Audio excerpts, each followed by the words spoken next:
pertemuan ini. Assalamualaikum warahmatullahi wabarakatuh. Waalaikumsalam warahmatullahi wabarakatuh. Waalaikumsalam warahmatullahi wabarakatuh.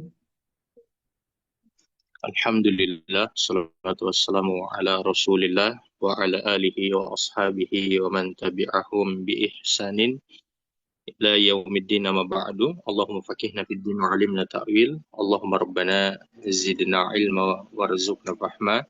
Allahumma inna nas'aluka ilman nafi'a wa la yunsa. Rabbi syrah li sadri wa yassir li amri wahlul 'uqdatam min lisani yafqahu qawli. Kita bersyukur kepada Allah Subhanahu wa taala karena Allah masih mengizinkan kita hingga di hari ini bisa menikmati hidup sebagai seorang yang beriman kepadanya. Semoga Allah Subhanahu wa taala mematikan kita juga dalam keadaan sebagai seorang muslim yang beriman kepadanya. Salam serta salam semoga senantiasa tercurah kepada Nabi kita Muhammad sallallahu alaihi wasallam. Beliau merupakan suri tauladan yang terbaik bagi kita sekalian. Di kesempatan kali ini kita melanjutkan pembahasan kita yang sudah masuk di surat An-Nisa ayat yang ke-128, dan pembahasan kita di kesempatan kali ini akan sampai pada 130 insya Allah ya. Ya. Kemarin saya sudah atau admin sudah menyebarkan flyer di mana pokok pembahasannya itu tentang suami yang nusyuz. Jadi suami yang nusyuz itu artinya suami yang egois. Itu dibahas di dalam ayat yang ke-128. Kemudian juga di ayat yang sebelumnya, jadi di ayat yang sebelum pembahasan kita ini, itu pernah dibahas tentang istri yang egois. Di surat An-Nisa juga ya, sudah dibahas tentang istri yang egois. Di surat An-Nisa juga, di ayat yang ke-35, Allah itu sudah membahas tentang apa yang akan, atau tindakan apa yang bisa diambil oleh suami maupun istri apabila mereka tidak bisa berdamai, atau masalah dalam keluarga itu semakin kacau gitu, semakin runyam, tidak mampu untuk diselesaikan. Di ayat 35 itu, Allah kemudian memberikan ini jalan penyelesaian itu dengan mengambil hakim atau dengan memilih hakim dari pihak istri maupun dari pihak laki-laki. Hakim kedua ini artinya bukan hakim pengadilan ya, tapi adalah pihak keluarga. Ya, pihak keluarga. Kenapa diambil hakim dari pihak keluarga, bukan hakim pengadilan ya, ingat ya. Jadi hanya pihak keluarga saja. Kenapa diambil dari pihak keluarga untuk menjadi hakim di antara suami istri ini? Karena kebanyakan permasalahan dalam rumah tangga itu disebabkan miskomunikasi. Ya, disebabkan miskomunikasi. Suami pengennya begini, dan menurut suami itu adalah yang terbaik. Istri pengennya lain lagi, dan menurut istri itu yang terbaik.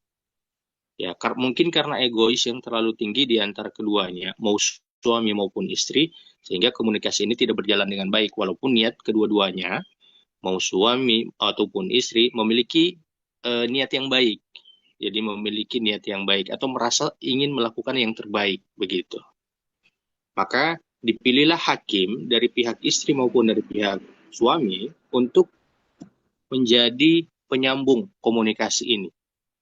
Jadi untuk menyambung komunikasi dan menjadi kompromi dari hal-hal yang diinginkan. Keinginan dari istri ataupun keinginan dari suami. Itu sudah dibahas di ayat yang ke-35. Karena permasalahan dalam rumah tangga itu ketika terjadi, yang dilakukan oleh suami bukan langsung menceraikan istrinya. Begitupun istri, ketika terjadi permasalahan dalam rumah tangga, bukan langsung kemudian meminta cerai, atau langsung pulang ke orang tuanya, atau langsung mengajukan cerai di pengadilan. Tidak seperti itu. Di dalam surat An-Nisa itu diajarkan langkah-langkahnya.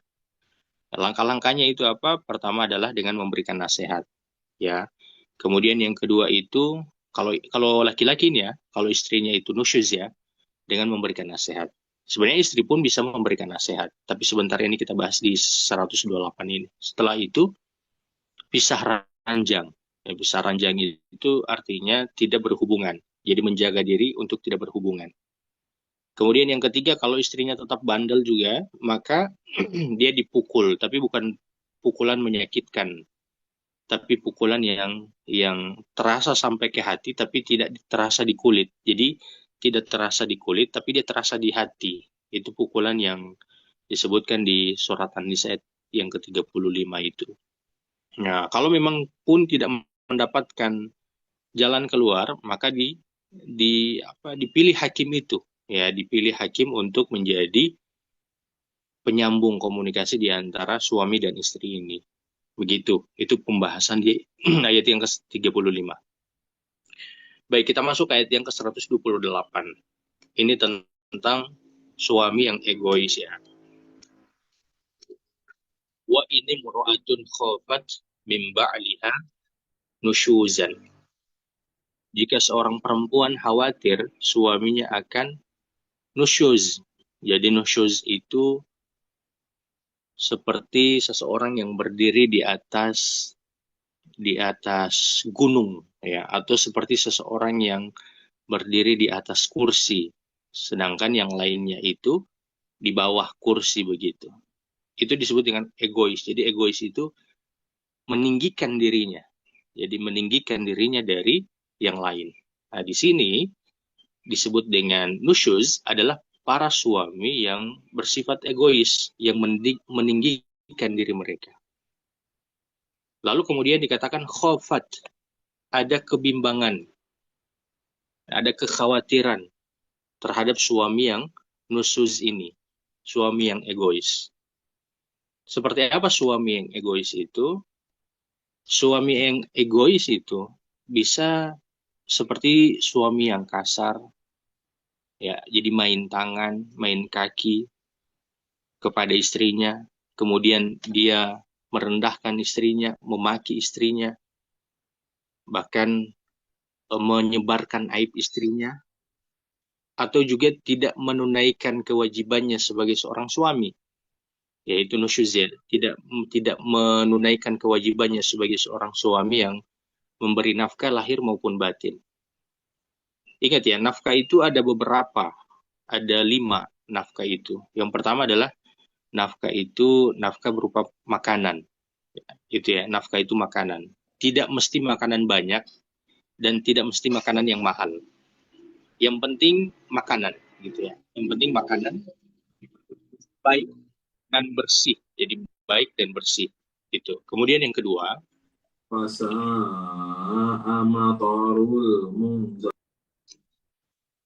nafkah itu adalah nafkah pakaian. Jadi pakaian ini tidak mesti pakaian yang mewah, tidak mesti pakaian yang mahal, ya. Tapi intinya pakaian adalah pakaian yang baik dan menutup aurat. Ini nafkah atau kewajiban suami kepada istrinya. Kemudian yang ketiga nafkah itu adalah nafkah tempat berlindung.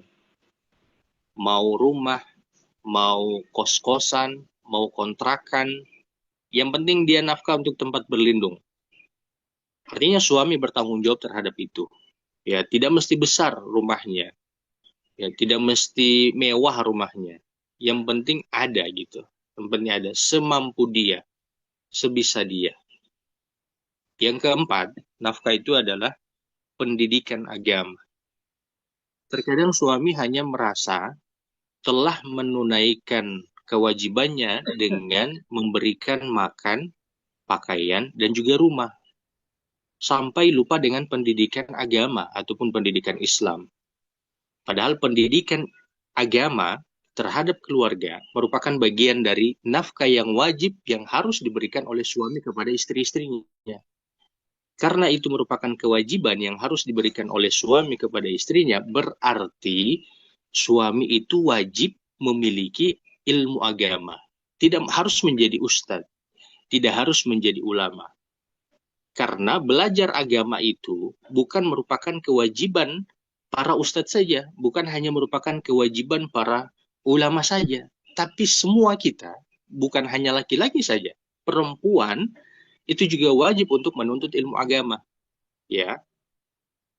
Jadi mau laki-laki ataupun perempuan itu wajib untuk menuntut ilmu agama. Maka para lelaki punya kewajiban lebih dalam hal menuntut ilmu agama ini untuk apa?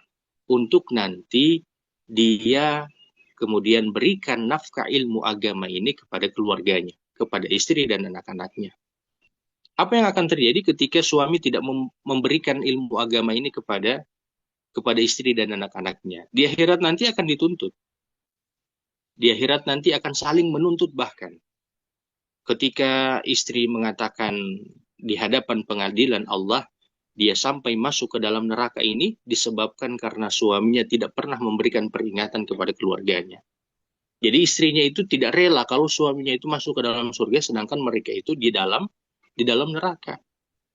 Kalau memang terbukti sama sekali suami tidak pernah memberikan ilmu agama kepada istrinya, maka suami itu akan diseret oleh keluarganya juga masuk ke dalam neraka.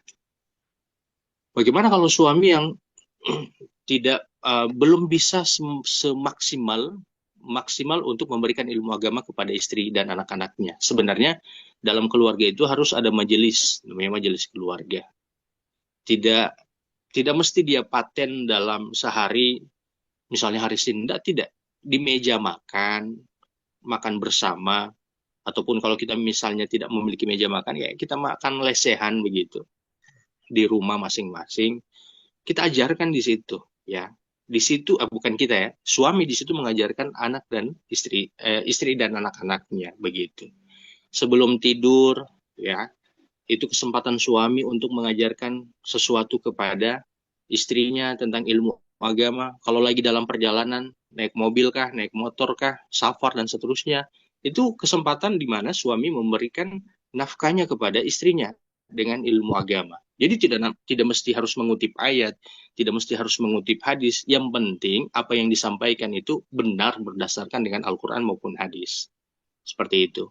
Kemudian nafkah yang kelima itu, yang menjadi kewajiban suami kepada istrinya dan anak-anaknya, yaitu nafkah perhatian. Jadi nafkah perhatian. Kalau ada suami yang cuek dengan anak-anaknya, dibiarkan keluyuran, dia tidak memperhatikan anaknya apakah menutup aurat atau tidak, begitupun dengan istrinya yang tidak diperhatikan apakah menutup aurat atau tidak, maka nanti ini juga akan menjadi hal yang dituntut oleh oleh istri dan anak-anaknya nanti di akhirat, ya, karena suaminya tidak pernah memberikan perhatian kepada istri dan anak-anaknya. Tapi ingat ya, ini bukan hanya berlaku bagi suami kepada istri dan anak-anak, tapi ini juga berlaku bagi istri kepada anak-anak. Jadi kalau para ibu tidak pernah memberikan perhatian kepada anak-anaknya, anak-anak dibiarkan keluyuran tanpa memakai hijab, anak-anak dibiarkan tidak melaksanakan sholat, anak-anak dibiarkan tidak berpuasa karena kasihan mau dibangunkan sahur, kasihan dia masih tidur. Nah, ini tidak benar ini. Karena nanti di akhirat, atas perbuatan itulah para istri juga akan dituntut oleh anak-anaknya. Begitu. Baik, jadi kembali lagi. Para suami yang nusyuz itu adalah para suami yang main tangan, memaki, merendahkan istrinya, kemudian tidak menunaikan kewajiban sebagai seorang suami dengan pemberian nafkah yang saya sebutkan tadi. Jadi tidak dari 5 itu, satu saja itu sudah dikategorikan sebagai suami yang nusyuz. Kalaupun suami, ingat ya, jadi sebagaimana saya katakan tadi, suami tidak mesti harus buka kitab di depan istri, tidak seperti itu. Suami di mana berbicara dengan istri harus ada nasihat terhadap istrinya. Ya kan kita biasa bicara dengan pasangan kita itu kan waktu tidur, ataupun waktu makan bersama, ataupun waktu safar misalnya dalam perjalanan, itu alhamdulillah kan kita saling memberi nasihat di situ. Kemudian yang berikut, atau tidak melayani. Jadi sudah egois, yang pertama adalah suami yang egois, yang saya sebutkan tadi, kasar, merendahkan atau memaki istrinya. Kemudian yang ketiga itu tidak menunaikan kewajibannya sebagai seorang suami, mau nafkah lahir maupun batin. Kemudian atau juga ada suami yang tidak melayani istrinya. Ya, masih kaitan dengan nafkah sebenarnya sih. Tapi kita dapati ada di hari ini para suami yang beralibi, beralasan eh, mereka tidak punya waktu dengan istri lagi. Mereka tidak punya waktu lagi dengan anak-anak lagi. Alibi mereka adalah mereka sudah sibuk dengan pekerjaan. Ya, mereka sudah sibuk dengan mencari nafkah. Mereka anggap itu adalah hal yang kewajiban mereka dan setelah itu ya sudah selesai. Padahal ada juga sebagaimana tadi tentang pendidikan dan perhatian. Ya, melayani para istri itu. Jadi para suami dengan alasan karena sudah dengan aktivitas pekerjaan, mereka katakan, ya sudah, saya sudah di sini, saya capek, saya tidak lagi mau ini. Kamu urus saja anak-anak itu. Ya kamu kan bisa sendiri. Ya, begitu. Ini disebut dengan para lelaki yang i'rodon, tidak mau melayani. Ada juga para lelaki yang masih bersikap anak-anak. Seharian main games. Ya, seharian main games, seharian itu, seharian penuh. Atau seharian nongkrong bareng teman-temannya, jalan keluar, pokoknya seharian, dan itu berulang kali. Kalau hanya sekali, dua kali, tidak masalah. Ya, jadi jangan juga dilarang ya secara mutlak ya. Pokoknya kamu tidak boleh keluar, itu kata Ustadz. Tidak juga begitu.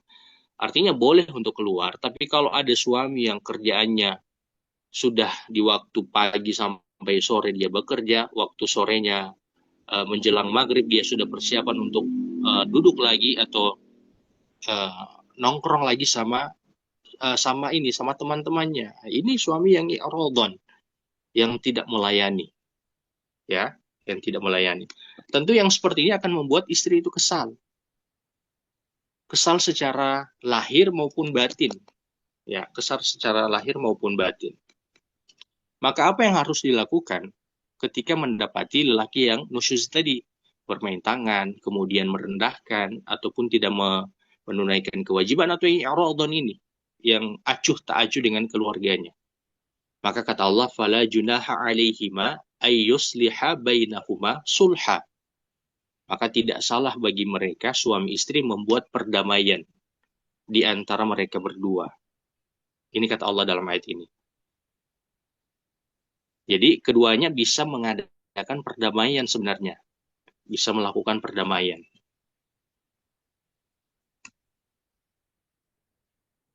Bagaimana cara melakukan? Bukan ya. Kenapa Allah sampai menyebutkan perdamaian? Apa makna perdamaian itu? Perdamaian itu adalah harus juga seseorang itu peka dengan apa yang dirasakan oleh para istri. Kalau misalnya begini,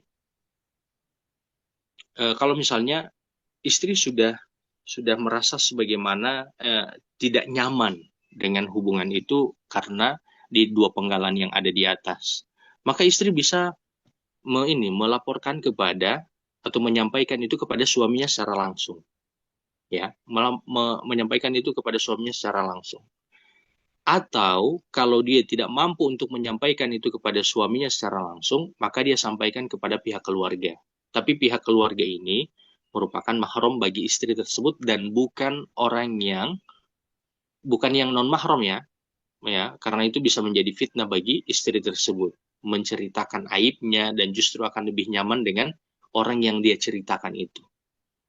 Misalnya istri ini berbicara dengan atau menyampaikan apa yang terjadi dalam rumah tangganya itu dengan lelaki yang bukan mahramnya. Dikhawatirkan justru istri akan menjadi nyaman dengan orang yang dia ceritakan ini. Maksudnya orang yang menjadi tempat curhatnya ini. Nah, itu tidak boleh. Makanya orang yang bisa mendamaikan sebagaimana Hakim ayat yang ke-35 itu yang disebut Hakim itu adalah pihak yang masih ada keterkaitan keluarga dengan istri dan dia itu adalah mahramnya, ya, mahramnya. Selain itu yang juga diperhatikan adalah kedewasaan ataupun keimanan orang yang menjadi pihak ketiga itu. Bisa misalnya istri itu meminta atau melaporkan kepada kakaknya, tapi dilaporkan bukan dengan nada untuk menghasut supaya memarahi suaminya, Gitu. Jadi pihak ketiga juga ini harus secara bijaksana dalam uh, menangani masalah-masalah yang terjadi dalam rumah tangga dari adiknya mungkin misalnya seperti itu. Dan ketika ada orang yang atau ketika istri melaporkan atau perempuan melaporkan itu kepada seseorang yang dianggap sebagai orang yang dipercaya, tidak boleh ya. Kita itu mengatakan kamu sabar saja, tidak boleh. Apalagi kalau misalnya dia cerita kepada temannya juga, kepada teman yang sesama perempuan, tidak boleh dia katakan kamu harus sabar ya, tidak boleh. Tidak boleh. Karena apa? Karena suaminya telah menzalimi dirinya dengan keegoisan itu atau dengan i'rodon itu, dengan tidak melayani itu. Ya, jadi para orang yang dia ceritakan, orang tempat-tempat yang diceritakan itu, maka harus memberikan solusi dari permasalahan itu agar permasalahan ini bisa selesai. Bukan kemudian para istri itu dibiarkan dengan apa yang mereka rasakan dengan kita katakan kepadanya kamu sabar saja. Tidak boleh. Jadi harus diselesaikan. Makanya sampai disebutkan yusliha bainahuma sulhan, membuat dibuat perdamaian di antara mereka. Bisa jadi ada suami yang cuek ataupun acuh tak acuh terhadap istrinya dikarenakan memang ada hal yang dia tidak suka dari istrinya juga. Dan bisa jadi ada hal juga yang tidak misalnya ada istri juga yang cuek terhadap suaminya. Ya, ada yang cuek terhadap suaminya. Itu karena sesuatu yang tidak diketahui oleh suaminya. Biasanya begitu. Kita ada seorang suami atau istri ya. Seorang istri yang menuntut suaminya harus tahu segala hal, bahkan apa yang ada di dalam hatinya. Padahal suaminya ini bukan makhluk yang mengetahui perkara yang gaib. Yang tahu perkara yang gaib itu kan cuma Allah. Yang tahu perkara yang gaib itu kan cuma Allah. Maka ketika terjadi permasalahan harus disampaikan. Kalau memang ada kecemburuan, kalau memang ada hal-hal yang tidak diinginkan atau yang kurang perhatian yang kurang, maka itu disampaikan kepada suami. Terkadang ada karena rasa malu, ya, karena rasa malu atau rasa yang lain seperti itu, sehingga menjadikan permasalahan dalam rumah tangga itu jadi lebih besar sebenarnya. Padahal itu hal-hal yang kecil saja. Yang penting mau untuk dikomunikasikan, mau untuk disampaikan. Jadi selain mau dan berani juga untuk disampaikan. Kan ada istri yang misalnya cemburu atau mau perhatian lebih dari suaminya. Itu dia tidak sampaikan secara langsung, hanya langsung terjadi perubahan sikap atau perubahan karakter ya, perubahan sikap lah.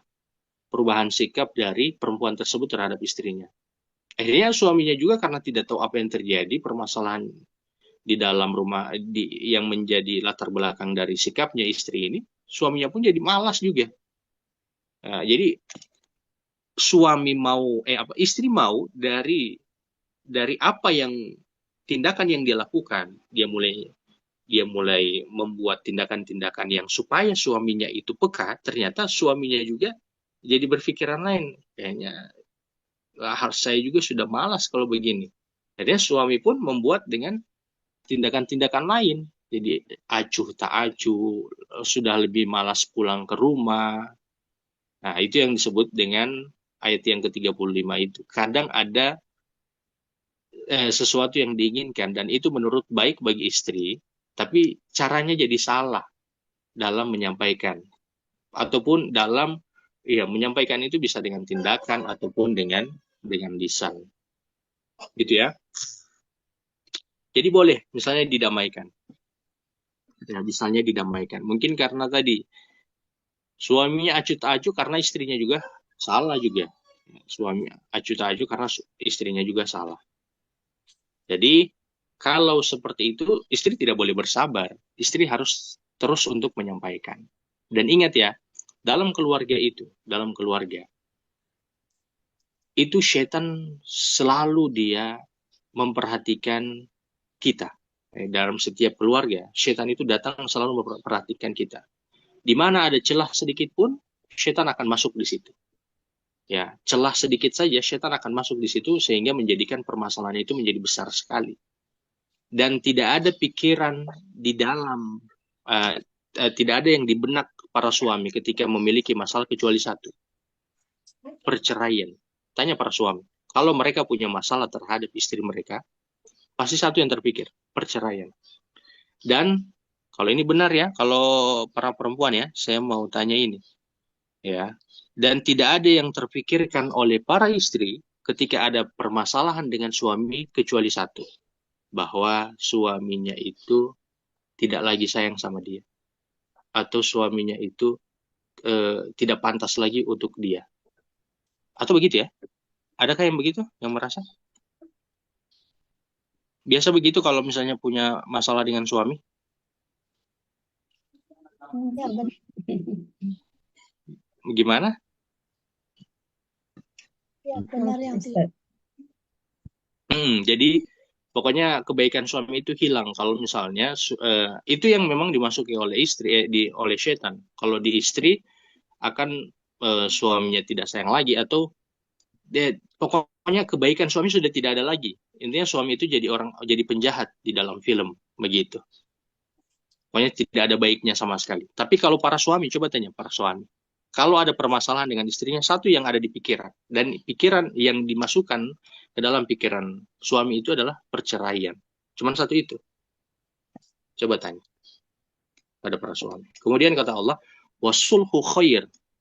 Dan perdamaian itu lebih baik. Artinya, kalau memang istri telah berani menyampaikan itu, jadi istri harus berani menyampaikan ya. Kalau memang cemburu, ya sampaikan cemburu. Kalau memang butuh perhatian, ya sampaikan butuh perhatian. Kalau memang ada yang misalnya, apa lagi ya, ajarkan, saya butuh waktu komunikasi, sampaikan itu. Jadi jangan menyampaikannya dengan membuat ini body shaming namanya ya, atau pokoknya sudah mulai memperlihatkan perilaku yang berbeda supaya suami itu jadi peka. Suami tidak akan pernah tahu masalah itu. Suami tidak akan pernah tahu apa yang ada di dalam hati para ibu-ibu atau para istri. Ya, wasulhu khair. Jadi perdamaian itu lebih baik. Maka perdamaian ini bisa ditempuh apabila istri mau menyampaikan semuanya. Kalau memang para suami itu kerja di kantor dan ada yang membuat itu para istri itu cemburu, sampaikan, saya cemburu dengan si fulana. Sampaikan seperti itu.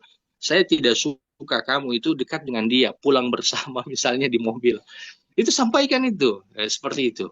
Atau sampaikan, apa lagi, saya mau kamu itu punya waktu yang punya waktu juga dengan kami, dengan istri maupun anak-anak. Sampaikan secara langsung. Itu itu caranya, itu jalannya. Jadi disampaikan secara langsung. Kalau tidak disampaikan secara langsung, setan yang akan datang. Ya, setan akan datang dengan membawa prasangka masing-masing. Ketika istrinya gerakannya begini, karena supaya dia ini peka sedikit lah. Baru suaminya, kenapa dia ini? Saya juga so malas. Akhirnya suaminya yuk, saya juga sudah malas ini. Akhirnya setan masuk. Kayaknya memang dia sudah tidak suka sama kamu. Kayaknya dia sudah punya simpanan. Lihat saja dia pulang agak telat dari kantor. Lihat saja dia sudah tidak punya waktu sama istri dan anak-anak. Itu di pikiran istri begitu. Karena memang setan sudah mulai datang. Gitu ya. Coba pernah bilang tidak cemburu sama suami, ibu-ibu?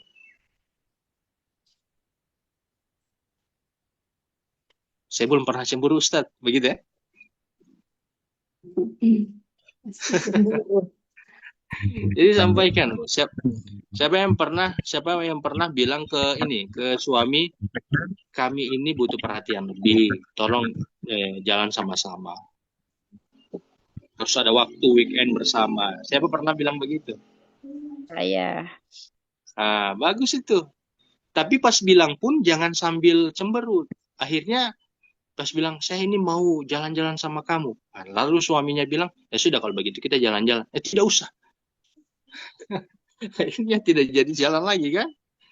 La haula wala quwata illa billah. Seperti itu. Kemudian Allah katakan, wa uhdiratil anfusus syuh. Kemudian kata Allah dalam ayat ini, walaupun manusia itu menurut tabiatnya kikir. Ya, walaupun manusia itu menurut tabiatnya kikir. Ini kalau dikaitkan dengan nusyuz tadi, bisa jadi ada para suami yang kikir dengan hartanya, ya pelit dengan istrinya. Tapi juga istri jangan boros. Ya, istri juga jangan boros. Misalnya uang, sebenarnya kalau uang itu ada kepemilikan masing-masing. Jadi kalau uang suami ya uang suami, uang istri ya uang istri. Tapi suami harus menanggung nafkah untuk istrinya dan anak-anaknya, begitu. Jadi uang suami, uang istri, uang istri. Lalu di sini Allah katakan ada ketamakan. Ya, memang sifat tamak itu, bakhil atau pelit itu adalah tabiatnya manusia. Tapi manusia walaupun memiliki tabiat seperti itu, dia harus melawannya dengan iman. Kikir di sini bisa dua, kikir harta, tidak mau memberikan nafkah. Yang kedua, kikir dalam masalah kikir perhatian. Jadi tidak memberi perhatian, lebih perhatian dengan teman-temannya yang di luar sana. Atau yang ketiga, kikir dalam maksud adalah kikir waktu.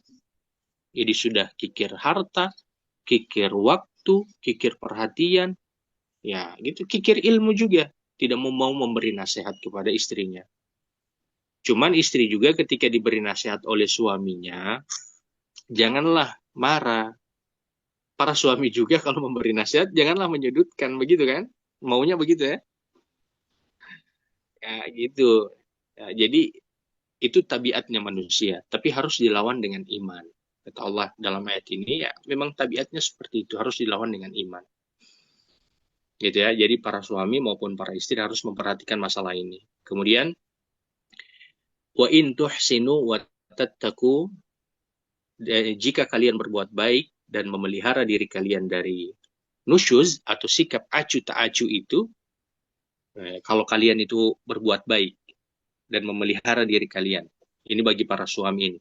Kalau mereka berbuat baik terhadap istri mereka, tidak main tangan, tidak merendahkan istri mereka dengan lisan mereka, kemudian memelihara diri mereka, artinya adalah memelihara dari apa ya, pokoknya memberikan nafkah lah, tanggung jawabnya, dia bertanggung jawab terhadap istrinya, sampai juga dia memperhatikan istrinya, memberikan pendidikan atau nasihat kepada istrinya. Maka kata Allah, fa innallaha kana bima ta'maluna khabira. Sesungguhnya Allah Maha teliti terhadap apa yang kalian lakukan. Kenapa Allah katakan ta'maluna khabira? Amal yang di Maha teliti terhadap apa yang kalian lakukan. Karena ingat, setiap apapun yang diberi kepada istri bukan sekedar untuk memberikan kebahagiaan kepada istri dan anak-anaknya saja. Tapi itu akan nanti menjadi pahala bagi suami tersebut. Begitu. Ya, jadi kalau misalnya ada suami yang memberikan nafkah, sebagaimana nafkah yang saya rinci tadi, kemudian berbuat baik kepada istrinya, itu bukan sekedar untuk membahagiakan pasangan dan anak-anaknya saja, tapi juga itu merupakan bagian daripada amal soleh yang akan Allah beri nanti, pahala untuk suami tersebut. Makanya sampai Allah katakan, fa innallaha kana bima ta'maluna khabira. Begitupun para istri. Para istri yang memberikan perhatian kepada suaminya, melayani suami, lalu kemudian mendidik anak-anak. Maka ingat, itu manfaatnya atau bukan sekedar untuk memberikan kesenangan kepada suami, bukan sekedar untuk menjadikan anak itu nanti akan menjadi anak yang baik, lalu kemudian menjadi anak yang bisa dibanggakan. Bukan hanya di situ saja, tapi setiap amal atau perbuatan baik, melayani suami, memberikan pendidikan kepada anak, itu adalah amal soleh yang Allah memperhatikan itu, Allah melihat itu, dan Allah itu maha teliti. Artinya, Allah akan memberikan balasan walau dia sekecil apapun yang kita lakukan. Begitu kan, biasa kita menganggap perbuatan baik kita kepada keluarga itu adalah hal yang memang harus kita lakukan. Ya, harus kita lakukan. Dan terkadang karena kita anggap itu adalah hal yang harus kita lakukan, kita tidak menganggap lagi dia sebagai amal soleh. Dan kita anggap biasanya perbuatan besar itu, perbuatan yang diapresiasi di dalam keluarga itu hanya perbuatan-perbuatan besar saja. Ya, tidak diapresiasi istri yang menyetrika, istri yang mencuci, istri yang memasak. Makanya sampai Allah katakan Allah itu maha teliti. Artinya kebaikan kecil apapun di dalam keluarga pasti Allah tahu dan Allah akan memberi balasan. Oke, gitu ya. Kemudian ayat yang kedua 129. Bagi yang belum menikah, ini sebagai ilmu ya sebelum menikah. Semoga Allah Subhanahu wa taala menjadikan kita soleh, pasangan kita soleh, dan kita dianugerahi anak-anak yang soleh semuanya. Soleh dan soleha. Kemudian ayat yang ke-129. Allah Subhanahu wa taala berfirman, "Walan tastati'u an ta'dilu bainan nisa." Ini kalau misalnya permasalahan ini terjadi, permasalahan keegoisan suami itu terjadi karena dia memiliki istri lebih daripada satu. Pernah saya bahas kan tentang masalah poligami. Poligami itu bukan masalah sebenarnya. Poligami itu adalah solusi. Ya, saya pernah ibaratkan di sebuah tulisan yang saya kirim bahwa poligami itu seperti suntikan. Ya, dia suntikan dia. Siapa yang bisa mendapatkan manfaat dari suntikan itu adalah orang yang sakit. Siapa yang tidak mendapatkan manfaat dari suntikan itu adalah orang yang sehat. Ya. Dan siapa yang melihat bahwa apa yang dilakukan oleh tim medis itu adalah hal-hal yang buruk adalah orang yang sehat. Ya, karena dimasukkan infus itu kan sakit. Ya, subhanallah, semoga Allah sehatkan kita. Ada yang sampai dimasukkan saluran makanan ke dalam melalui hidungnya, itu kan sakit. Tapi itu adalah solusi bagi mereka yang sakit. Makanya ketika kita melihat orang yang sakit, kalau kayak dimasukkan makanan itu, selang makanan di hidung itu kan, kayaknya sakit ini. Tapi itu yang terbaik bagi mereka. Makanya kita yang tidak dalam situasi pernikahan yang poligami, kita tidak bisa mengomentari poligami itu, ya, kecuali berdasarkan dengan syariat. Karena itu solusi bagi mereka, dan itu Allah perbolehkan dalam agama kita.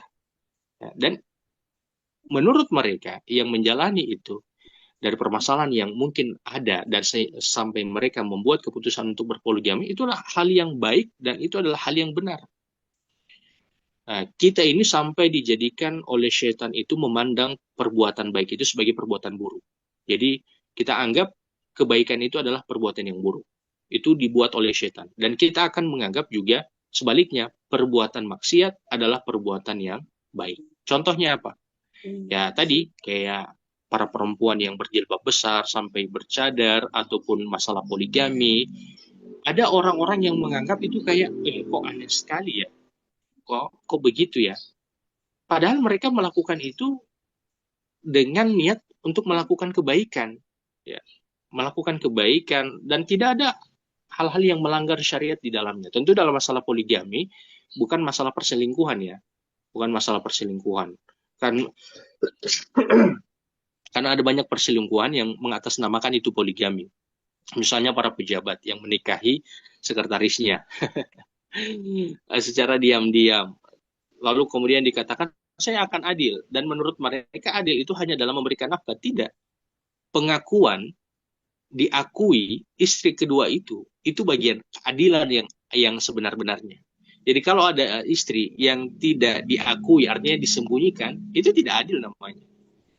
Jadi yang diakui itu adalah adil, tidak boleh disembunyikan. Kemudian yang berikut terkait dengan masalah, apa tadi saya bahas ya? Saya lupa tadi. Oke, di situ dulu. Jadi masalah ini LGBT. Coba kita lihat. Kalau tadi kan kita melihat poligami kayak seperti hal yang buruk orang-orangnya. Kemudian orang yang bercadar, berjilbab besar, kita melihat kayak, tidak aneh kah, tidak susah dia ini. Tapi sebaliknya ada orang-orang yang melihat para pelaku penyuka sesama jenis itu adalah hal-hal yang harus diapresiasi. Coba lihat, kita di mana saja, kayak di Gorontalo, di sosial media, ada banyak komentar, apalagi kan sekarang banyak FB Pro ya. Orang-orang sudah mulai beralih ke FB Pro ini karena masalah uang ya. Ini tidak masalah kalau orang yang punya FB Pro ya. Yang penting dia berikan konten yang mendidik, dia berikan konten yang baik. Kalau konten yang buruk itu tidak boleh. Ini kita lihat di FB di sosial medianya, lalu kemudian isi kontennya itu tentang penyuka sesama jenis, bahkan berpakaian seperti itu, rambutnya juga sudah sama dengan perempuan. Itu komentarnya, cantik sekali. Yang bilang cantik ini perempuan yang berjilbab, muslim lagi. Tapi ketika ada para lelaki yang mereka itu menikah lebih daripada satu, ataupun para istri, yang mereka itu bercadar, para perempuan yang mereka bercadar, mereka itu dihujat habis-habisan. Na'udzubillah. Ini cara-caranya setan supaya kita ini tidak suka dengan syariat ini, tidak suka dengan kebaikan. Oke. Kemudian Allah katakan, "Walan tastati'u an ta'dilu bainan nisa'i walau harastum." Allah katakan, kalian sekali-kali tidak akan bisa berlaku adil di antara istri-istri kalian. Ya, walaupun kalian itu ingin melakukan demikian. Jadi tadi kalau di masa Nabi itu kan hampir semua mereka itu, kalau di masa Nabi hampir semua mereka itu memiliki istri lebih dari satu. Jadi bisa jadi karena ada kecenderungan kepada satu pihak, sehingga istri yang lain itu ditelantarkan, digantung, tidak diberikan nafkah, tidak didatangi, tidak kemudian punya waktu malam dan seterusnya. Nah, ini juga masuk kategori lelaki yang nusyuz terhadap istrinya yang satu ini. Maka di sini kemudian Allah katakan, oke lah, memang kalian tidak bisa berlaku adil. Tapi ini ayat bukan ayat untuk melarang poligami. Ingat ya, yang bisa memahami poligami itu hanya mereka yang terlibat di dalamnya karena menganggap poligami itu merupakan solusi yang terbaik. Begitu. Kalau kita yang masih pasangan satu, kita akan sulit sekali memahami masalah itu. Oke. Kata Allah di sini, kalian tidak akan bisa berlaku adil terhadap istri-istri kalian. Ini jangan menjadi dalil. Ini saja Allah bilang tidak bisa berlaku adil. Tidak bisa berlaku adil di sini adalah perasaan. Saya kasih contoh dalam keluarga kita. Siapa yang memiliki anak lebih dari satu? Di sini. Saya, Ustaz. Oke, Ibu Fani. Masih banyak lagi ya yang memiliki anak lebih dari satu? Iya. Siapa lagi? Oke, Masya Allah. Ingat ya, gini. Perasaan kita kepada anak-anak itu berbeda. Ya, walaupun kita bisa adil dalam memberikan makanan, dalam memberikan pakaian, tapi perasaan kita dengan anak-anak itu berbeda. Ada yang perasaan kita itu, kita kayaknya di hati ini kayak pokoknya adalah di hati kayak begitu. Kedekatan lebih bukan nampak secara zahir ya, tapi perasaan di hati terhadap anak yang ini kayak lain lah. Kayak anak yang ini lain lah, kayak anak yang ini lain lah. Ada begitu kan di hati? Iya, Ustaz. Nah, itu gambaran kalau orang memiliki istri lebih dari satu. Gitu. Jadi itu yang disebut dengan kalian tidak mampu berlaku adil. Kalau di kita itu tidak mampu berlaku adil terhadap anak kita dalam masalah perasaan. Kalau secara zahiri ya, kita dituntut untuk berlaku adil terhadap anak-anak kita. Jadi memberikan pakaian, ngajak mereka jalan-jalan, kemudian apalagi memberi mereka makan, belikan mereka sesuatu, itu kita bisa berlaku adil. Tapi itu di perasaan itu kayak ada hal yang lain. Ada hal yang lain. Dan biasanya kalau ada anak yang sakit, dari anak-anak yang berbeda, ini bisa nampak. Makanya para ibu tidak boleh dan para ayah tidak boleh. Misalnya ada anak yang sakit, yang satu dicuekin, ya, mungkin tetap diperhatikan, tapi ya kamu kan boleh, kamu kan mampu, bolehlah dilewati itu. Jangan. Kita tetap dituntut untuk berlaku adil dengan pelayanan kita terhadap mereka. Walaupun perasaan ini adalah miliknya Allah Subhanahu wa taala. Gitu ya. Kemudian Allah katakan, fala tamilu kullal maili fatadharuha kal mu'allaqah. Kemudian Allah katakan, oleh karena itu janganlah kalian terlalu cenderung kepada yang kalian cintai sehingga membiarkan yang lain terkatung-katung. Di sini Allah katakan, janganlah menjadi para suami yang nusyuz karena lebih cenderung kepada istri yang satu. Berlaku adillah walaupun hati kalian tidak bisa adil. Kalau di kita itu berlaku adillah dalam persoalan masalah kasih sayang pelayanan kita atau perhatian kita kepada anak-anak. Walaupun tetap ada di dalam hati itu yang berbeda-beda. Ya, walaupun di dalam hati itu ada yang berbeda-beda. Seperti itu. Begitu dia. Mungkin bukan tidak sayang sebenarnya. Bukan tidak sayang terhadap anak itu. Cuman anak ini kecintaan kita terhadap dia misalnya warna putih. Kemudian anak yang satu kecintaan kepada kita ke dia itu warna biru, gitu. Ada perbedaan kecintaan, tapi bukan kita tidak mencintai mereka, tapi ada perbedaan kecintaan itu. Seperti itu dalam dalam eh, dalam apa namanya dalam keluarga terhadap anak-anak. Lalu kemudian Allah katakan, wa in tuslihu wa tattaqu fa innallaha kana ghafurar rahima. Dan jika kalian mengadakan islah, perbaikan, dan memelihara diri dari kecurangan, artinya sudah kalian memperbaiki diri, lalu kemudian melayani, berlaku adil terhadap istri-istri kalian, maka kata Allah, fa innallaha kana ghafurur rahima. Allah itu akan mengampuni atas kesalahan yang kalian lakukan kemarin, dan Allah akan menyayangi kalian. Jadi seringkali ghafur ini ya, seringkali ghafur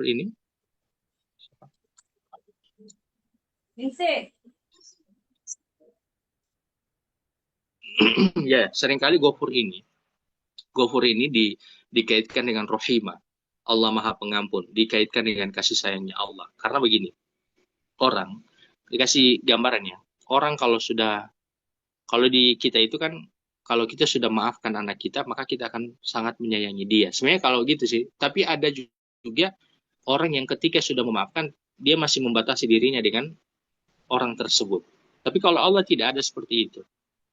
Allah ketika mengatakan dia sudah mengampuni atau dia sudah memaafkan, maka itu beserta dengan rohimnya. Allah pasti akan menyayangi orang itu. Tidak ada dendam. Jadi rohim itu artinya tidak ada dendam. Dan juga ini bisa dikaitkan, ghafur itu, kalau rohimah ini adalah sifat Allah yang khusus kepada orang-orang beriman. Kalau di dunia itu kayak hidayah, taufik. Kalau kita minta ampun kepada Allah, Allah akan memberikan hidayah kepada kita, dan Allah akan memberikan taufiknya kepada kita. Seperti itu. Makanya perbanyak beristighfar, apalagi juga di bulan Ramadan ini. Baik, ayat yang terakhir, ayat yang ke-130. Ya, ayat ke-130. Dari tadi suara saya bagus ya? Atau ada terputus-putus? Bagus, Ustadz. Oke, baik. Baik, ayat ke-130. Allah katakan, wa yatafarraqa yugnillahu kullam min sa'ati. Oke, kalau misalnya memang tidak dapat lagi jalan keluar di antara suami istri. Pokoknya suami dengan istri tidak lagi dapat jalan keluar. Mungkin suaminya tidak lagi mampu untuk memberikan nafkah kepada istrinya karena suaminya mungkin sakit. Ya, tidak mampu memberikan nafkah. Istri juga tidak mampu lagi memberikan pelayanan kepada suaminya karena mungkin istrinya sakit. Atau hal-hal yang lain lah. Ada alasan-alasan yang lain. Maka kata Allah, wa tafarraqa yugnillah. Wa tafarraqa. Jika keduanya memang memilih untuk bercerai, tapi di ayat sebelumnya kan perdamaian kan. Artinya perceraian itu bisa diambil dan menjadi jalan dalam kalau memang itu sudah jalan yang mentok ya. Daripada istri harus bertahan dengan suami yang memukul, suami yang merendahkan dan tidak mau ada perubahan, dan juga suami yang tidak memberikan nafkah, gitu ya, tidak memberikan nafkah. Tidak memberikan nafkah ini ya juga lihat juga kemampuan suami ya, begitu. Ya paling besar lah mungkin alasannya karena kasar ya dan merendahkan istrinya. Maka kata Allah, wa tafarraqa. Maka tidak masalah mereka memilih untuk bercerai. Tapi karena disebutkan perdamaian di atas, lakukan perceraian itu dengan damai. Ya, dengan damai. Seperti itu. Islam berbeda dengan ajaran Katolik, Kristen Katolik. Kristen Katolik itu adalah agama yang mengharamkan ini, perceraian. Sehingga mereka akhirnya bertahan dengan pernikahan yang mereka tidak suka. Ya. Sampai ada kalau di sekarang itu, ada orang yang sudah tua, umur 50-an. Mohon maaf ibu-ibu. Ada umur 50-an yang mereka itu tidak lagi sevisi sebenarnya. Tidak lagi semisi dalam keluarga. Cuman karena melihat anak-anaknya saja yang sudah besar, sehingga mereka tetap bertahan. Akhirnya mereka kalau ini sudah sendiri-sendiri. Pokoknya makan sendiri di rumah itu, walaupun serumah, Pokoknya suami ngurus sendiri, istri ngurus sendiri. Kalau cuci pakaian, urus sendiri. Kalau beli perlengkapan untuk mencuci, sabun, untuk pakaian mandi, so sendiri-sendiri. Dan tidur pun sendiri. Menyetrika pun sendiri. Ada yang begitu loh. Ada begitu. Ibu-ibu pernah mendapatkan kasus begitu. Saya pernah mendapatkan kasus itu. Ada yang pernah dapat kasus begitu? Atau ada yang menjalani itu? Na'udzubillah. Ada yang seperti itu? Belum lihat Ustaz. Ya, baru dengar. Ibu Iya. Fani? Terdengar. Jadi ada yang begitu karena anak-anaknya mungkin sudah menikah. Jadi mereka bertahan dengan pernikahan itu ya, karena pertimbangan anak-anak. Padahal bertahan itu adalah sulhu khair. Perdamaian itu lebih baik. Artinya mereka harus menjadi suami istri yang mesra lagi. Begitu. Kan sakinah mawadah warahmah, saya pernah jelaskan sakinah itu artinya ketenangan. Mawadah itu artinya kedekatan. Warahmah itu artinya kasih sayang. Jadi kalau misalnya seseorang merasa tenang dengan pasangannya, itu sakinah. Kalau mawaddah itu artinya kedekatan. Pengen dengan pasangan terus. Mau kemana saja dengan pasangan terus. Kecuali kalau memang ada tugas-tugas yang harus dia lakukan sendiri ya. Misalnya suami begitu. Pokoknya dia mau dengan pasangannya terus kalau misalnya jalan gitu. Itu mawaddah. Ada kedekatan. Makanya kalau kita lihat ada orang-orang yang sudah sangat tua sekali, 70-an, 80-an, naik bersama, naik motor bersama, naik mobil bersama. Itu mawaddah. Pengen ada kedekatan terus. Nah, dan mawaddah itu dia melekat dengan kasih sayang.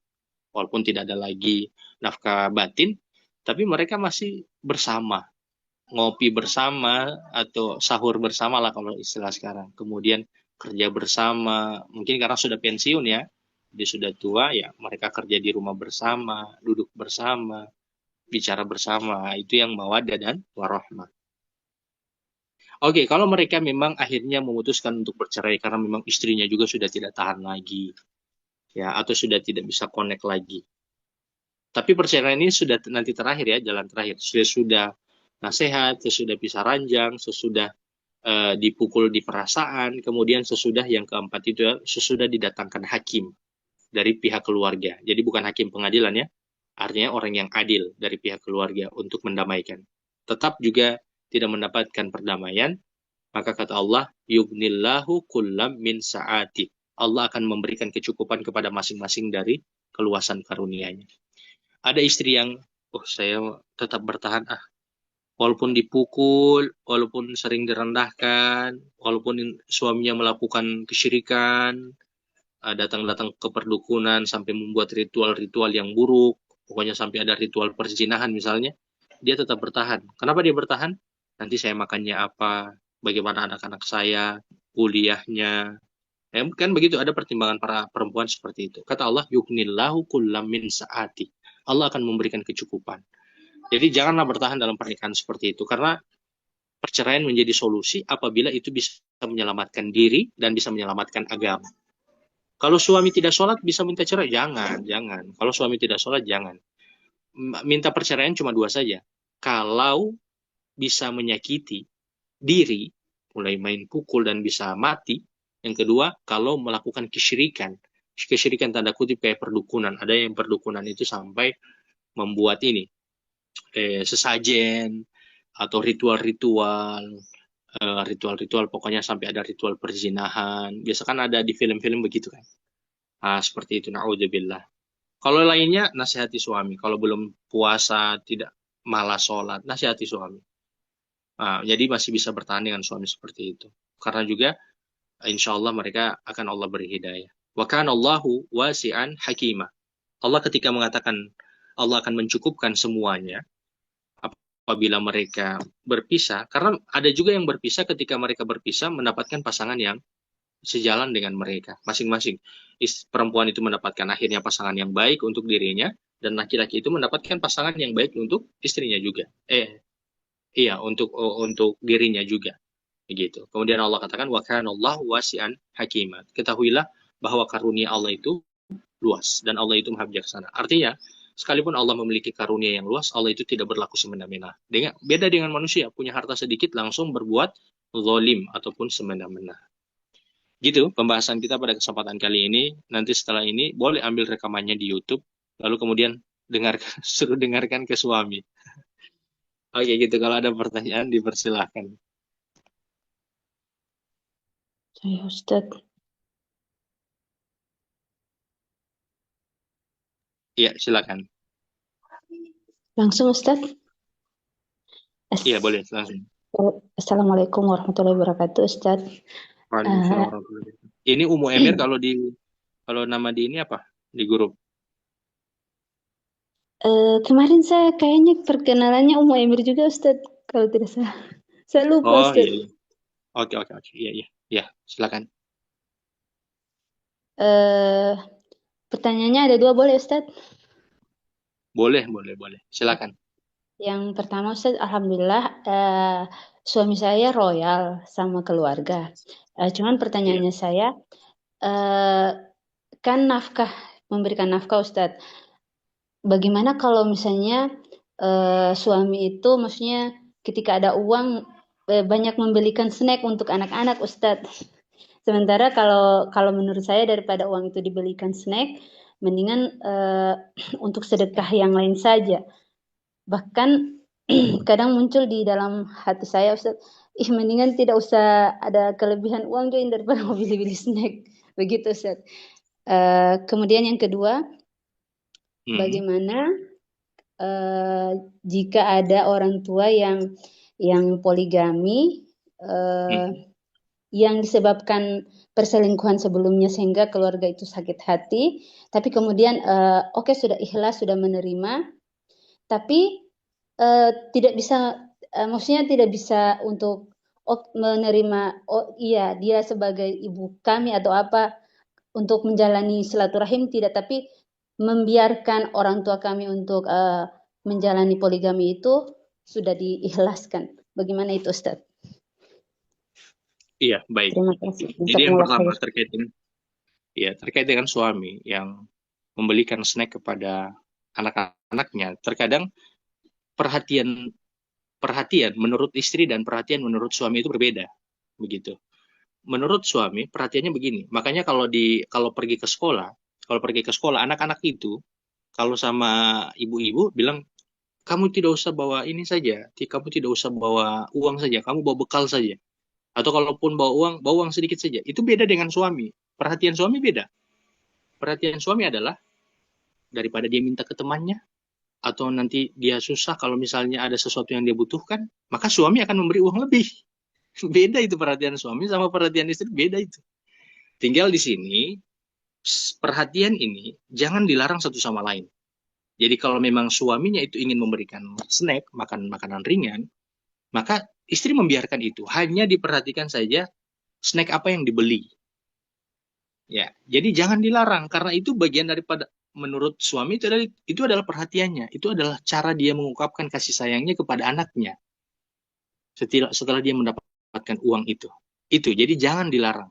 Tinggal diarahkan saja. Nanti disampaikan kepada suami kalau mau beli snack, belikan yang bisa menjaga kesehatan anak, seperti belikan susu, belikan roti. Intinya makanan-makanan yang enak. Kalau misalnya suami pengen belikan dia mie instan misalnya, katakan kepada suami, boleh beli mie instan, tapi kita bikin sebulan sekali. Atau misalnya 3 pekan sekali untuk makan mie. Begitu. Jadi istri jangan larang, karena itu cara suami untuk mengungkapkan perhatiannya kepada anaknya. Cuma diarahkan saja. Gitu ya. Jadi kalau seperti itu kayak dilarang misalnya, istri punya pemikiran sendiri, suami juga, kenapa saya ini begini, serba salah saya ini.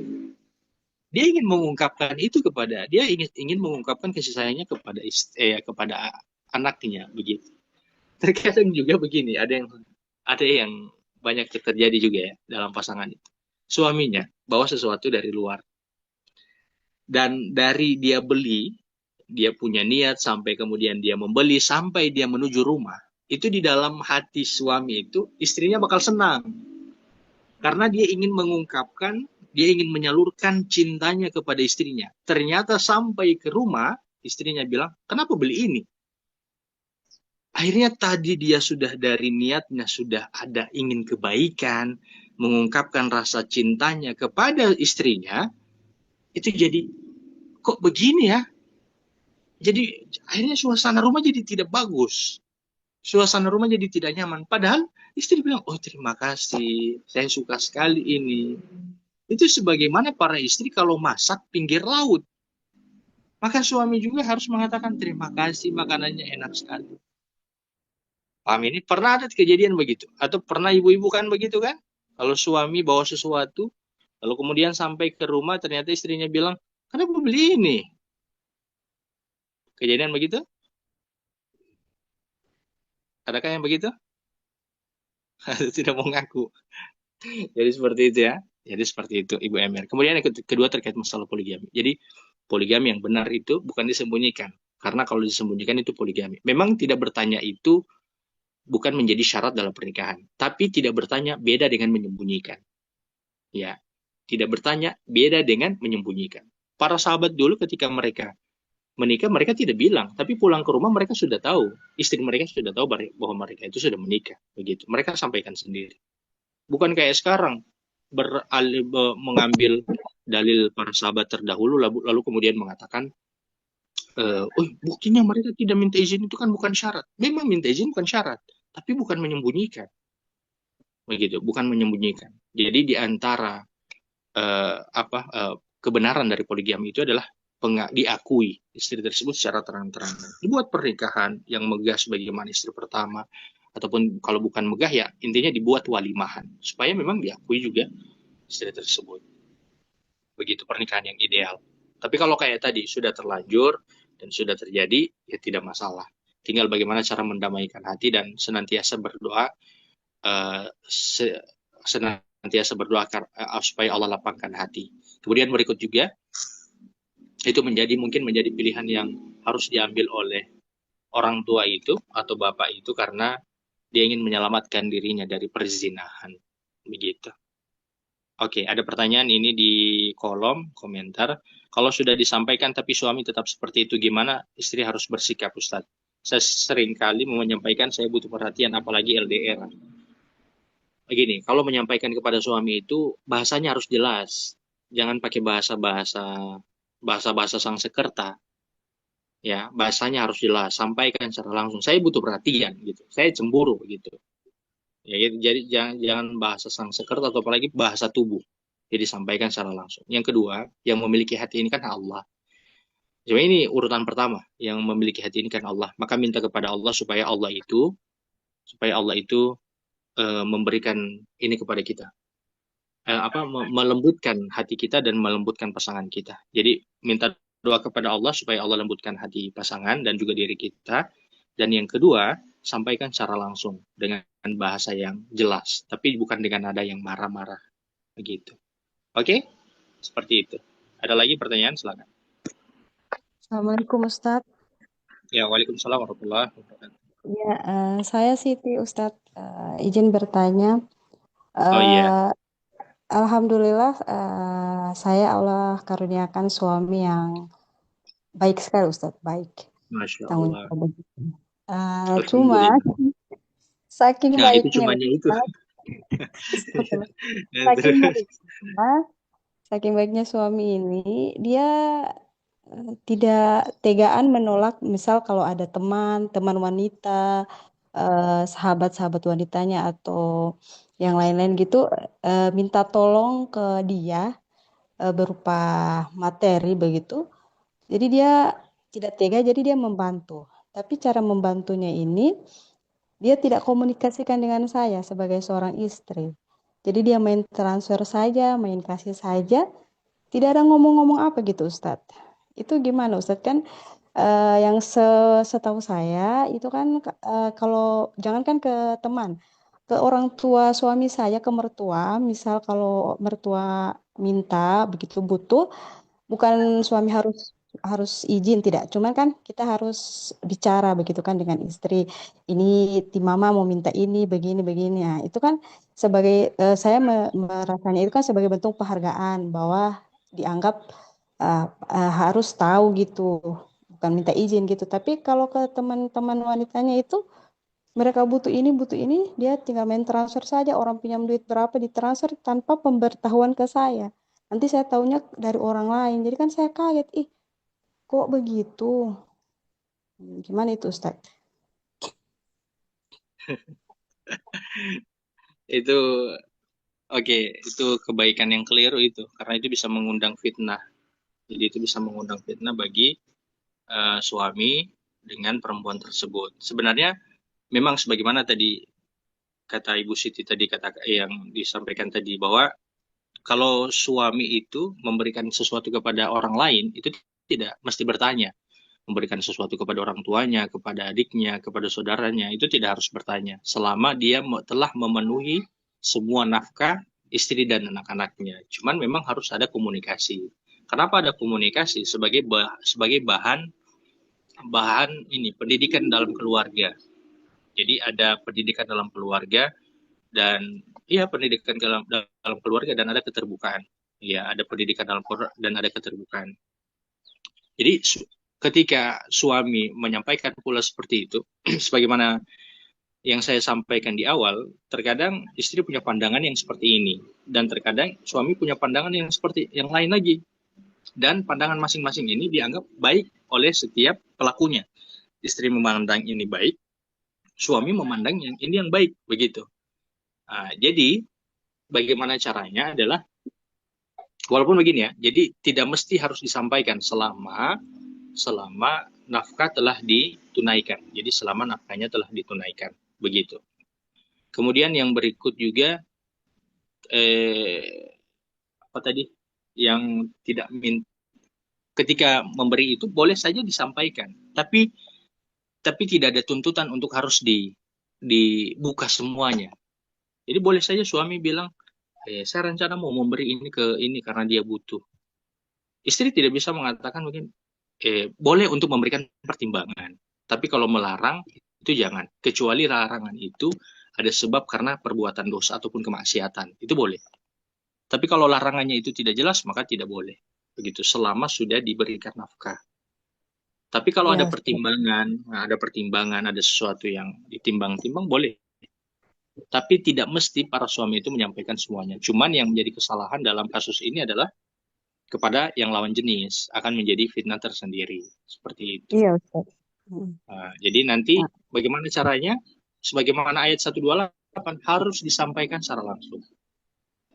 Harus disampaikan, dan cara penyampaiannya itu ya harus gamblang. Jangan pakai bahasa tubuh. Lalu kemudian juga ketika disampaikan itu jangan dengan nada-nada yang tinggi. Ya, tapi disampaikan, menurut saya kamu janganlah kasih ke sana. Saya tidak melarang kamu membantu, cuma tidak pantaslah. Kalau pula kamu membantu, bilang ke saya sebagai bentuk pertimbangan, begitu. Ya. Seperti itu, wallahu a'lam. Gitu ya. Satu lagi boleh Ustaz? Boleh, silakan. Ya, ini masih tentang pemberian yang tidak konfirmasi dulu ke saya. Apa gimana hukumnya itu kalau seorang laki-laki di pernikahan sebelumnya itu ada anak angkat itu, hanya anak angkat Ustaz, tapi anak angkat itu tidak secara hukum, hanya mantan istrinya dulu itu ponakannya begitu, karena mereka belum punya anak selama pernikahan mereka, anak dari dari saudara istrinya ini diambil gitu, dipelihara. Terus yang laki-lakinya ini kan mereka ini pasangan suami istri ini kan udah pisah, udah cerai. Nah, kemudian yang laki-laki ini masih terus menafkahi anak angkat dari yang sebelumnya ini, sedangkan suami laki-laki ini sudah menikah lagi. Terus memberikan nafkah itu tanpa pengetahuan istri yang sekarang. Kemudian sudah diketahui oleh istri. Tanpa setahu suami ini, jalan-jalan Allah istrinya sudah mengetahui. Terus istri ini menyampaikan, tidak marah Ustaz, maksudnya kecewa sih iya, cuman istrinya nggak marah. Hanya disampaikan istrinya itu nggak suka, karena itu bagian dari masa lalu. Dan lagi pula, itu bukan anak kandungnya, hanya anak angkat dan tidak secara resmi. Jika sampaikan seperti itu, oke. Si bapaknya ini laki-laki, suaminya ini minta maaf dan janji tidak akan seperti itu lagi. Tapi dilakukan lagi dan ketahuan lagi. sama istrinya. Sampai berapa kali seperti itu. Nah, akhirnya sang istri ini karena maksudnya kan perasaan istri itu kan perempuan itu kan eh, perasaan sekali kan kayak kayak gimana Kak Ustadz. Suaminya memberi ke ke pihak lain begitu kan. Eh, Apalagi bagian dari masa lalu. Sang istri memberi ultimatum karena sudah disampaikan secara baik-baik. Bahkan sang istri menyampaikan dia tidak punya kewajiban, dia tidak punya hak untuk melarang suami untuk memberi. Tetapi sang istri itu tidak suka. Tidak suka karena itu bagian dari masa lalu dan sikapnya, caranya ini yang memberi ini tidak memberitahu istrinya. Jadi istrinya kayak dianggap tidak dihargai. Nah, karena sudah berulang-ulang sudah berjanji tapi masih tetap dilakukan, akhirnya sang istri memberikan ultimatum kepada suami. Eh, Oke, karena sudah disampaikan dengan baik-baik, sudah berjanji makan diulang, bukan cuma diulang 2 kali, lebih dari itu. Jadi istrinya memberikan ultimatum, jika masih seperti itu, maka istri akan minta cerai. Karena suami sudah janji. Dan itu bagian dari masa lalu. Dan bukan anak kandungnya. Begitu. Dan setelah ditelusuri eh, kepada saudara-saudara suaminya, saudara-saudara yang memang yang pantas dibantu, yang susah, tidak dikasih, malahan memberikan kepada anak angkat yang di pernikahan sebelumnya. Sampai saudaranya itu mengeluh eh, ada minta tolong tapi tidak dibantu. Begitu. Terima kasih Ustaz. Ya, Masya Allah.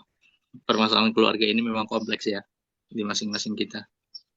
Ya, pertama gini, karena pertama anak angkat itu tidak ada kewajiban nafkah atas mereka, tapi ada tanggung jawab.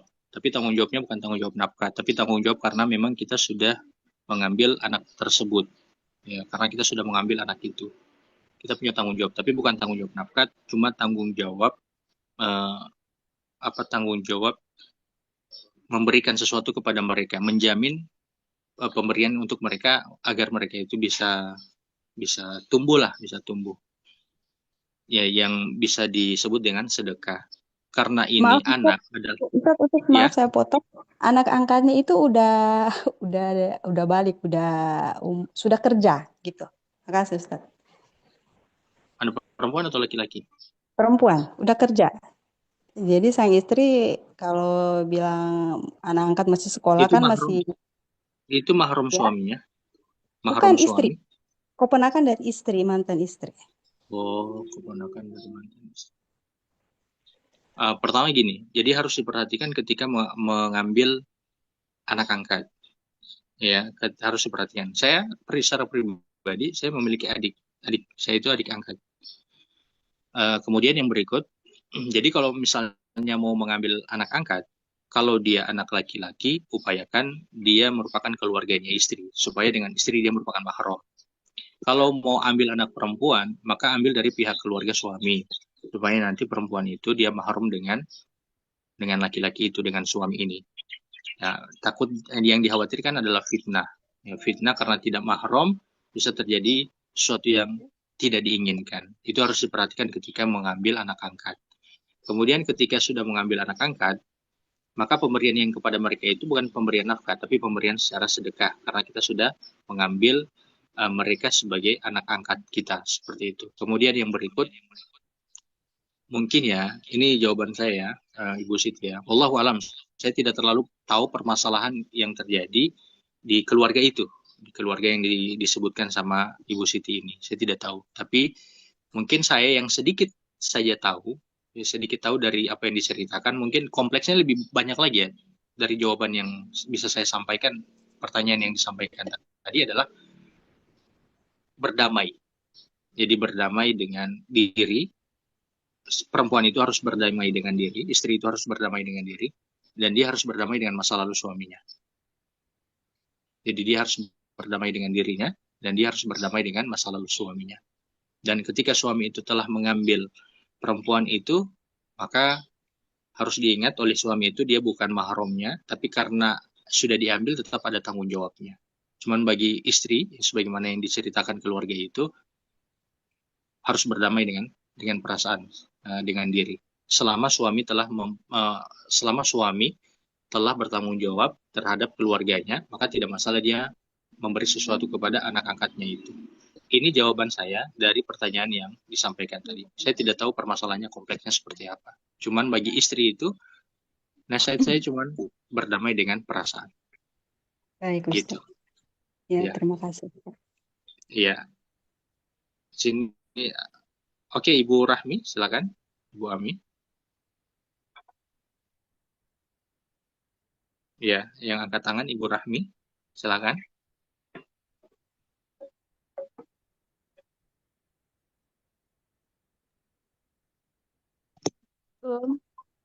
Waalaikumsalam warahmatullahi wabarakatuh. Afwan, Ustaz, masih ada waktu, Ustaz? Boleh. Insya Allah 5 menit lagi. Iya, Afwan Solihat, saya ada satu pertanyaan sedikit tentang rumah tangga, Ustaz. Iya. Jadi begini, Ustaz, ada dua kondisi. Yang pertama, Ustaz, ada rumah tangga yang ada masalah, Ustaz. Jadi masalah itu tidak bisa dikomunikasikan antara suami istri ini, Ustaz. Efeknya si suami ini memutuskan untuk pindah kamar, maksudnya tidur di kamar yang lain berbeda dari istrinya. Nah, kebetulan mereka ini tidak punya anak, toh.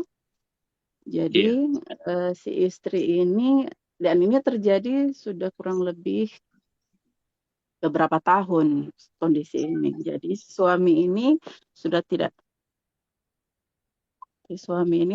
menafkahi batin itu sudah sekitar 2 tahunan, Ustadz. Gitu. Terus karena kondisi ini si istri pernah meminta masukan atau nasihat begitu, Ustadz. Kira-kira bagaimana ini kalau kita ke suami tidak kasih nafkah batin itu, sampai kapan kita bisa bertahan? Maksudnya secara syariat. Secara syariat kita bisa bertahan itu sampai kapan? Karena sebenarnya kalau cuma mau tanya soal dia mau atau tidak bertahan itu dia tetap mau bertahan. Alasannya karena dia capek karena 2 kali menikah, tahu Ustaz. Jadi dia tidak mau lagi untuk berpisah begitu, Ustaz. Jadi dia bertahan. Apakah boleh alasan ini untuk dijadikan bertahan dalam rumah tangga, Ustaz? Yang saya maksud itu, apakah bersabarnya istri terhadap perlakuan suami itu tidak menjadi zolim terhadap suaminya, Ustaz? Karena dia Terus bertahan. iya, dia kan bertahan dan berarti dia bersabar. Tuh artinya mereka tidak menemukan titik temu untuk masalah yang mereka jalani itu, Ustaz. Jadi pada diam-diaman begitu, tapi secara syariat itu kan apakah boleh Ustaz tidak memberi nafkah batin, baru satu rumah tapi makan sendiri-sendiri gitu, Ustaz. Oh, kayak yang itu, saya Ustaz. bilang tadi ya. Kayak yang saya bilang tadi. Yang kasus contoh itu. Jadi di 128, Allah 128 itu Allah katakan fala junaha alaihima ayyusliha bainahuma sulha. Jadi kalau memang ada sesuatu yang mengganjal yang dirasakan oleh istri dari perbuatan suami yang kasar ataupun tidak lagi memberikan nafkah, maka tidak masalah istri menyampaikan kepada suami. Jadi disampaikan secara langsung. Cuman di sini kan mungkin karena istri juga agak malu, agak gengsi, dia sampai tidak berani untuk menyampaikan itu. Berarti Ustadz di syariat itu maksudnya tanda suami mau berpisah atau tidak suka lagi dengan istri itu tidak cukup dengan berpisah kamar, Ustadz? Artinya Tingkatannya kan begitu, harus ada talak begitu. Maksudnya kita suka kasih cerainya atau terus berpisah, aku semua kasih pulang kau begitu. Harus ada kata itu atau maksudnya kondisi seperti itu tidak cukup, Ustadz, untuk misalnya secara syar'i mereka bisa mengajukan perpisahan? Ya, Maksudnya jadi begini, talak. perpisahan dari suami dengan istri itu berbeda. Kalau suami, perpisahannya dengan talak itu, talak secara sorry, yang secara jelas, ataupun talak secara maknawi, atau kias, bukan maknawi ya, talak secara kias. Jadi talak secara tidak jelas, artinya saya mau kasih pulang ke rumah orang tua. Tapi dengan niat dia menceraikan, maka sudah masuk jatuh talak itu. Tapi kalau perempuan dia tidak boleh menceraikan suaminya. Dia hanya bisa melaporkan gugatan kepada pengadilan. Itu pun dia harus memiliki alasan yang kuat. Dan alasan yang kuat itu diantaranya adalah tidak diberi nafkah batin, itu juga sudah masuk alasan yang kuat. Untuk nanti pengadilan akan memutuskan pernikahan tersebut. Jadi memutus pernikahan itu atau keluarga tersebut. Itu menjadi ini. Cuman tidak ada istri itu langsung, atau kayak kasus tadi, apakah mereka resmi bercerai? Tidak. Mereka belum resmi bercerai. Kecuali suami telah menyampaikan atau pernah menyampaikan cerai. Lalu kemudian kedua, istri itu bisa menjadi alasan untuk menjadi alasan ini gugatan nanti di pengadilan. Yang seperti itu yang kayak tadi. Cuman kayak tadi kayak sebagaimana saya sampaikan, kalau memang ada sesuatu di ayat 128 Allah katakan sampaikan secara langsung. Jadi jangan dipendam. Kalaupun tidak mampu untuk menyampaikan secara langsung kepada suami, maka cari pihak yang lain yang bisa untuk menyampaikan kepada suami. Dan jadikan itu adalah pihak keluarga saja. Pilih dari pihak keluarga. Mau pihak keluarga suami ataupun pihak keluarga istri, yang penting mahram. Ya, yang penting mahram bagi istri itu. Dikhawatirkan ketika nanti itu disampaikan kepada yang non mahram, justru suami akan lebih tersinggung. Kok kamu ya? Berarti selama ini kamu chat-chatan sama dia, WA-an sama dia, dan seterusnya. Itu yang dikhawatirkan. Karena dan sampai ada tuduhan-tuduhan seperti itu. Suami tidak menceraikan istrinya dengan tetap bertahan seperti itu, sebenarnya menjadi bukti bahwa mereka itu masih saling membutuhkan. Cuman ada gengsi satu sama lain. Ada ego yang mereka tahan. Ada ego yang membentengi mereka satu sama lain. Seperti itu. Oh, jadi harus keluar dari mulut suami itu, aku talak kau atau aku kasih pulang kau, kau pergi rumah. Kalau misalkan cuman kau urus saja ke pengadilan, begitu Ustaz? Tidak talak ya, tidak cerai ya. Kalau dia bilang urus saja ke pengadilan dengan niat cerai, maka itu sudah cerai itu. Kalau dia niatkan, makanya ada yang memang jelas, iya. Kalau memang dia niatkan itu mau cerai, maka itu sudah jadi cerai. Cuman kan suami tidak tahu kalau suaminya itu niatnya memang untuk cerai atau cuma untuk kasih panas saja. Biasa kan ada yang begitu kan, ada istri yang dia sayang sama suaminya. Iya, sebenarnya itu sebagai bentuk sayang itu, cuman pemilihan katanya yang salah. Biasanya ada suami begitu. Bertahun-tahun Ustaz. Masalahnya di situ.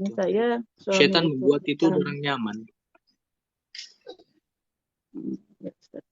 Begitu. Jadi ya begitu, istri harus berani bilang. Istri harus berani bilang secara langsung atau dia panggil pihak yang lain untuk menyampaikan itu. Ya, Ustaz. Begitu. Syukur, baik. Ustaz. Iya, ini ada pertanyaan lagi. Bagaimana hukumnya jika suami tidak dapat memenuhi 3 dari 5 wajib nafkah yang wajib diberikan kepada istri anak-anaknya? Apakah istri berhak untuk menuntut nafkah yang tidak bisa dipenuhinya? Iya, berhak dia menuntut nafkah tersebut. Sebagaimana ayat yang 128 itu. Jadi dia sampaikan. Tapi bukan menuntut ini uangnya kurang ini, padahal memang suaminya memiliki keterbatasan ekonomi. Itu tidak boleh seperti itu juga. Jangan bilang karena nafkah tidak cukup berarti suami tidak memenuhi. Ini beda dengan nafkahnya uang suaminya banyak, lalu kemudian istrinya tidak diberi nafkah atau tidak dilayani. Begitu, itu beda. Jadi kalau memang ada permasalahan sebagaimana dalam masalah nafkah, maka disampaikan secara langsung pada suami. Apakah lebih afdol menemani ibu sudah uzur sholat tarawih di rumah dengan sholat tarawih di masjid bersama suami? Bagusnya begini, suami sholat isya dulu di masjid. Nanti kalau sudah selesai sholat isya, suami pulang ke rumah untuk mengimami ibu dan istrinya. Begitu, boleh seperti itu. Ya, karena afdolnya suami atau sangat ditekankan bagi suami mereka itu sholat di masjid. Sangat ditekankan ya, bukan wajib, tapi sangat ditekankan. Makanya setelah sholat isya, kalau memang ada ibu yang sudah uzur di rumah, ataupun ada istri yang menjaga ibu itu, maka boleh suami setelah isya pulang ke rumah. Tapi istri sama ibu itu sholat lebih dulu untuk isya. Jadi sholat juga lebih dulu untuk isya. Baru kalau sudah selesai suami dari masjid sholat isya kan, berarti ibu dengan istri kan juga sudah sholat isya. Nah, tinggal tarawih sama-sama di rumah. Begitu boleh. Oke, demikian. Kita cukupkan pertemuan di kesempatan kali ini. Terima kasih semuanya. Semoga Allah Subhanahu wa taala menerima semua amal ibadah kita dan mengistiqomahkan kita sampai kita mati beserta dengan semua keluarga kita. Kita cukupkan dengan doa kafaratul majelis. Subhanakallahumma bihamdik, asyhadu an la ilaha illa anta, astaghfiruka wa atubu ilaik. Assalamualaikum warahmatullahi wabarakatuh. Waalaikumsalam warahmatullahi wabarakatuh. Waalaikumsalam warahmatullahi wabarakatuh. Jazakumullah khair, Ustazah. Iya,